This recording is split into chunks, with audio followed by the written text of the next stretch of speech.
Good morning, नमस्ते, सुप्रभात बच्चों। हिंदी की कक्षा में मैं विवेक मिश्रा एक बार फिर से आप सभी का स्वागत करता हूं। आज हम पाठ 12 पढ़ेंगे। पाठ 12 का नाम है सुदामा चरित। बताना चाहूँगा नरोत्तम दास जी की एक सुप्रसिद्ध रचना का नाम है सुदामा चरित, जिसमें बड़े ही सुंदर ढंग से उन्होंने कृष्ण और सुदामा के मिलन का वर्णन किया है और मिलने के बाद सुदामा जब अपने गांव जाते हैं वापस लौट करके उन्हें क्या क्या परिवर्तन दिखाई देते हैं, इस बारे में इस पाठ में चर्चा की गई है। तो आइए इस पाठ का वाचन करते हैं।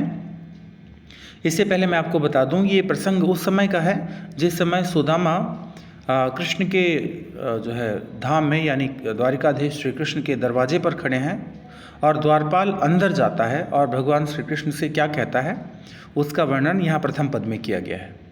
आइए देखते हैं।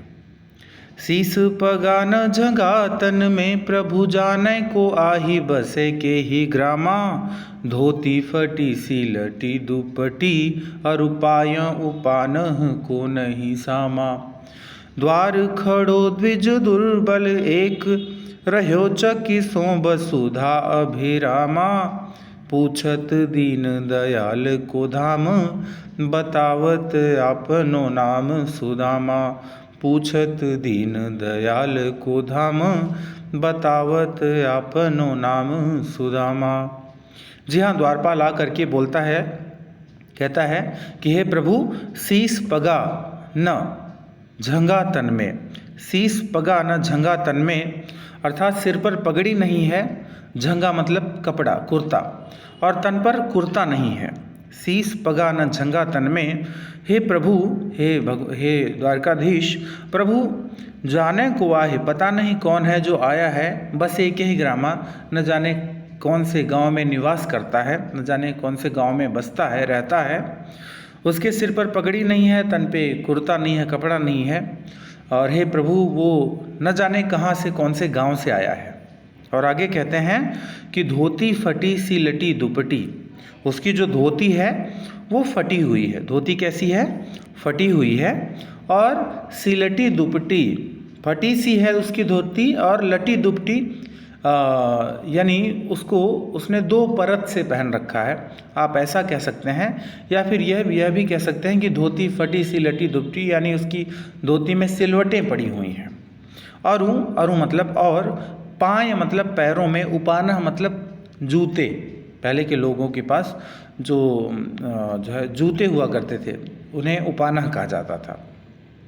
तो अरुपाय उपानह, और पैरों में उपानह नहीं है। उपानह को नहीं सामा, उपानह सुशोभित नहीं हो रहे हैं या दिखाई नहीं दे रहे हैं। और उपाय उपानह और पैरों में उपानह को नहीं सामा, नहीं दिखाई दे रहे हैं, नहीं सुशोभित हो रहे हैं। और कहते हैं कि द्वार खड़ो द्विज दुर्बल एक, द्वार पर एक दुर्बल खड़ा है, कमज़ोर सा, द्विज खड़ा है, ब्राह्मण खड़ा है। द्विज मतलब ब्राह्मण खड़ा है। और रह्यो चकिसों, और वो बड़ा ही आश्चर्यचकित है, वसुधा अभिरामा, और यहाँ की धरती को बड़े ही अभिराम नेत्रों से अपलक निहार रहा है। ऐसा लगता है कि उसकी आंखों में किसी की प्रतीक्षा है।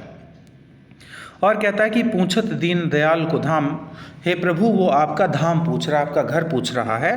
बतावत आपनो नाम सुदामा, और अपना नाम सुदामा बता रहा है। और अपना नाम क्या बता रहा है? सुदामा। तो इतना तो वहाँ पर द्वारपाल ने कह दिया, लेकिन अब आगे श्री कृष्ण ने क्या किया उसके बारे में यहाँ पर अगली पंक्तियों में बताया गया है। अगली पंक्तियों में बताया गया कि जैसे ही श्री कृष्ण ने ये सुना कि बतावत आपनो नाम सुदामा, वो अपना नाम सुदामा बता रहा है, दौड़ करके आए और सुदामा जी को जो है अपने बाहों में भर लिया, सीने से लगा लिया, और कहा, क्या कहा? ऐसे बेहाल बिवाइन सो, पग कंटक जाल लगे पुनि जोए। हाय महा दुख पायो सखा तुम, आए इतैन की तय दिन खोए। देखी सुदामा की दीन दशा, करुणा कर के करुणा निधि रोए। पानी परात को हाथ छुयो नहीं, नैनन के जल से पग धोए। अब यहाँ पर भगवान श्री कृष्ण कहते हैं कि हे मित्र सुदामा, ऐसे बेहाल बिवाइन सो, इतना बुरा हाल, पैरों में बिवाइयाँ फटी हुई हैं। बिवाइन मतलब बिवाइयाँ, पैरों में जो दरार फट जाती है, दरार पड़ जाती है, अक्सर सर्दियों के दिन में ऐसा होता है ना। तो ऐसे बेहाल, इतने बुरे हाल, पैरों में आपके बेवाइयाँ फटी हुई हैं। आते समय पग में, तुम्हारे पैरों में कंटक जाल, पता नहीं कितने कंटक यानी कांटे चुभे होंगे, लगे पुन जो है बार बार लगे होंगे। हाय महादुख पायो सखा तुम, हे सखा तुमने महान दुख प्राप्त किया होगा यहाँ पर आते समय। तुम आए इतै न कितै दिन खोए, तुमने इतने दिन खो दिए, तुम यहाँ क्यों नहीं आए। तुम आए इतै न, तुम यहाँ क्यों नहीं आए, कितै दिन खो जाए, कितै दिन खोए, न जाने कितने दिन तुमने बिता दिए, खो दिए।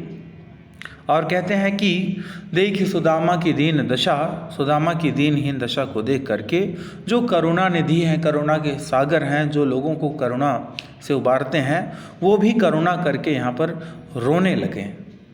भगवान श्री कृष्ण जो कि करुणा के सागर कहे जाते हैं, करुणा निधि कहे जाते हैं, लेकिन जो दूसरों की करुणा को दूर करने वाले हैं, आज वो भी जो है बहुत करुणा में है। और कहा कि पानी परात को हाथ छुयो नहीं, और पानी से भरे परात को, एक बड़ा सा थाल होता है जिसमें पानी भरा हुआ था, उसको उन्होंने हाथ नहीं लगाया। और नयनन के यानी अपने आंसुओं के जल से, नयनन के जल से यानी नयनन के जल से का मतलब है आंसुओं से पग धोए, उनके पैरों को धो दिया।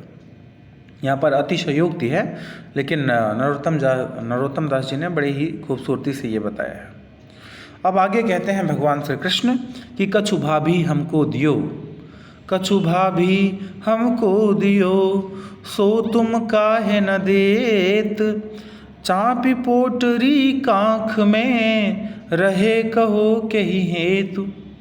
कहते हैं कि भाभी ने मुझे जो कुछ दिया है वो तुम क्यों नहीं दे रहे हो, सो तुम काहे न देत, क्यों नहीं दे रहे हो।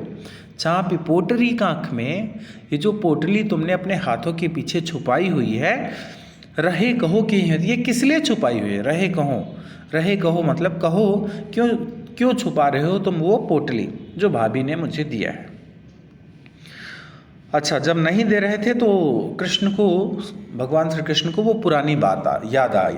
कौन सी पुरानी बात, कि जब वो गुरुकुल में पढ़ते थे, दोनों एक साथ रहते थे, तो गुरु माता ने चने दिए थे खाने के लिए जब वो जंगल में लकड़ी तोड़ने जा रहे थे। तो उस समय सुदामा जी को भूख लगी और उन्होंने वो चने नीचे से खा ली। जब कृष्ण ने ऊपर से पूछा, पेड़ पर चढ़े हुए थे, लकड़ियाँ तोड़ रहे थे, कि सुदामा किस तरह से ये कड़र कड़र की आवाज़ आ रही है। तो वो कह रहा है सुदामा वहाँ पर कि महाराज मुझे लगता है कि ठंड लग रही है इसलिए दांत किटकिट किटकिट बज रहे हैं। लेकिन वो चने खा रहा था, और बाद में जब पता चला कि नहीं वो तो सारे चने खा गए, ऐसा जो है बाद में पता चला था। तो उसी बात को यहाँ पर याद करते हुए कहते हैं श्री कृष्ण कि आगे चना गुरु मात देते, लय तुम चाबी हमें नहीं दीने, श्याम कहो मुस्काय सुदामा सो, चोरी की बान में हौजू प्रवीणे।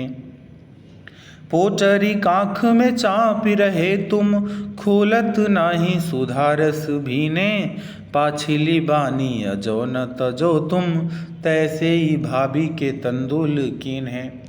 और कहते हैं कि जब गुरु माता ने चने दिए थे तो तुमने चा भी लिए थे, मतलब तुमने खा लिए थे, और हमें नहीं दिए, मुझे नहीं दिया था। श्याम मुस्करा करके कहते हैं, भगवान श्री कृष्ण मुस्कराते हुए कहते हैं सुदामा से, सुदामा सो चोरी की बान में हो जो प्रवीण, तुम हमेशा से ही चोरी के कार्य में बड़े ही कुशल हो, प्रवीण हो। पोटरी कांख में चाप रहे तुम, जो तुमने पोटरी अपनी कांख में अपने हाथों के पीछे छुपा रखी है, खोलत ना ही सुधा रस भीने, इसमें जो सुधा रस है, अमृत रस जो भरा हुआ है, उसे तुम क्यों नहीं खोल रहे हो। और लगता है अभी भी पाछली बान, पिछली बात तुमने अपनी पिछली बान मतलब पिछली आदत अजो न तजो, तुमने आज भी नहीं तजी है, मतलब छोड़ी है। लगता है तुम वैसे ही तैसे ही भाभी के तंदुल गिने, वैसे ही लगता है भाभी द्वारा दिए गए तुम तंदुल यानी चावल के साथ करना चाहते हो। तो यहाँ पर जो है नरोत्तम दास जी ने जो है बड़ी ही अच्छी से, बड़ी ही अच्छे ढंग से सुदामा चरित में दोनों मित्रों के जो है प्रेम का वर्णन किया है।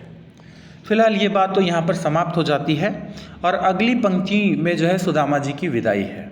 सुदामा जी की विदाई किस प्रकार से करते हैं और विदाई के समय में सुदामा जी क्या सोचते हैं, आइए देखते हैं।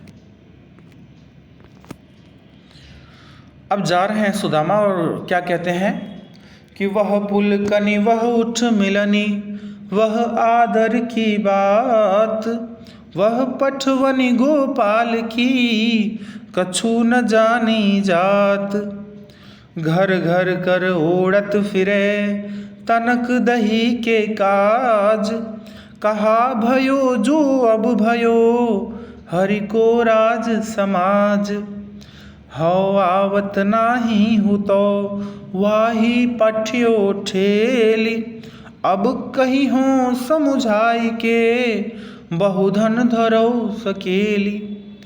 और जब जा रहे थे तो वो याद कर रहे थे, क्या याद कर रहे थे कि वह पुलकनी, वह पुलक कर यानी प्रसन्न होकर के, वह उठ मिलन, वह उठ करके उनका मिलना, वह आदर की बात, वह आदर देना, ये सब सोचते हुए जा रहे हैं। वह पठवनी गोपाल की, उस उन भगवान श्री कृष्ण की पठवनी मतलब विदाई कछु न जानी जात, किसी को नहीं पता है कि उन्होंने जाते समय क्या दिया है। अच्छा, फिर भी जब कुछ नहीं दिया था, खाली हाथ जा रहे थे सुदामा, तो वो सोच रहे हैं कि अरे कोई बात नहीं, कुछ नहीं दिया क्योंकि ये वही कान्हा है, ये वही कृष्ण है, ये वही वंशी वाला है जो घर घर कर ओढ़त फिरे।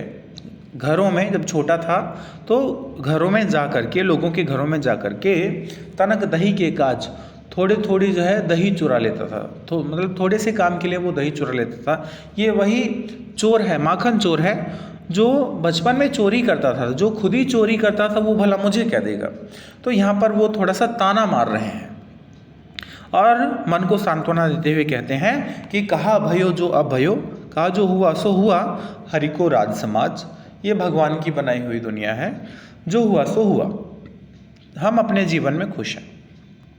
अब उन्हें अपनी पत्नी पर गुस्सा आया और पत्नी के ऊपर गुस्सा करते हुए कहते हैं कि हाँ आवत ना ही हूँ, तो मैं तो आना ही नहीं चाह रहा था। वाही पठ्यो ठेली, उसी ने मुझे ज़बरदस्ती, पठ्यो ठेली मतलब ठेल करके यानी ज़बरदस्ती मुझे भेजा, और जा करके मैं अब उसको बोलूँगा कि अब कहीं हो समझाई के, अब उसको मैं समझाऊँगा जा करके अपनी पत्नी को कि बहुधन धरो सकेली। खाली हाथ जाऊँगा और कहूँगा कि तुम्हारे कृष्ण ने बहुत सारा धन दिया है, बहुत सारा धन दिया है, धरो सकेली, इसको लो, रख लो, इकट्ठा कर लो ना। तो यहाँ पर व्यंग किया है सुदामा जी ने यह कहकर कि बहुधन दिया है, बहुत ज़्यादा धन दिया है, जबकि खाली हाथ जाते हुए उनको ये लग रहा था कि कृष्ण ने कुछ भी नहीं दिया है। आइए आगे देखते हैं। लेकिन जैसे ही वो अपने जो है ग्राम में पहुँचते, अपने गांव पहुँचते हैं, तो क्या देखते हैं कि वह सोई राज समाज बने, गजबाजी घने मन संभ्रम छायो, के धों पर्यों कहूँ मार्ग भूली की, फेरी के मैं अब द्वारिका आयो।